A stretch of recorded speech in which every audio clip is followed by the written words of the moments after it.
Muling sumiklab ang sunog sa dump site sa Dagupan City. Sanhi ng sunog, inaalam pa ng BFP. May ulat si Jasmine Gabriel Galban. Isang araw na ang nakalipas nang muling masunog ang dump site sa barangay Bunuan, Bukid, Dagupan City. Pero nababalot pa rin ng usok ang dump site. Sa investigasyon ng Bureau of Fire Protection, nagsimula ang sunog magtatanghali kahapon. Naging pahirapan ang pag-apula sa sunog dahil bukod sa mainit na panahon ay may kalakasan din ng hangin na dahilan ng mabilis na pagkalat ng apoy. Halos 12 oras din bago ideklara ng BFP na kontrolado na ang sunog sa dump site. Pero dahil may mga bahagi sa nasunog na dump site ang muling nagkakaroon ng baga o apoy, ay hindi maiwasang magdulot ito ng makapal na usok. As of now, we have pulit yung ating fire truck. Standby pa rin po.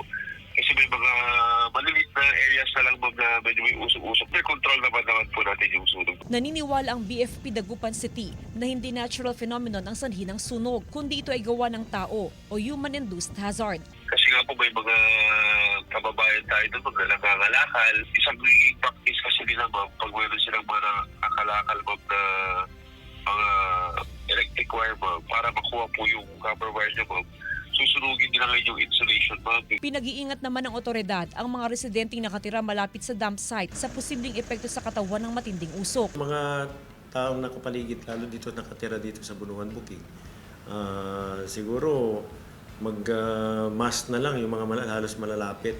Sa ngayon naman, talagang wala nang scavenger dyan eh. So, Ay, pinapasok po kami, lumalayo po kami. Ay, dahil? Siyempre po, yung usok na may bata. Opo. Patuloy na nakamonitor ang BFP at LGU sa sitwasyon sa dump site. Kasama si Jing Dakanay, Jasmine Gabriel Galban, One North Central Luzon. Sumiklab din ang sunog sa damuhan sa tabi ng imbakan ng tubig ng Water District sa Lawag City.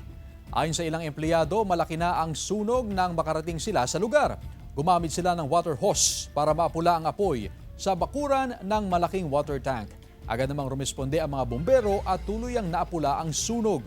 Mabilis umanong kumalat ang apoy dahil mahangin at tuyong-tuyo ang malawak na damuhan. Inaalam pa ng BFP ang sanhi ng sunog.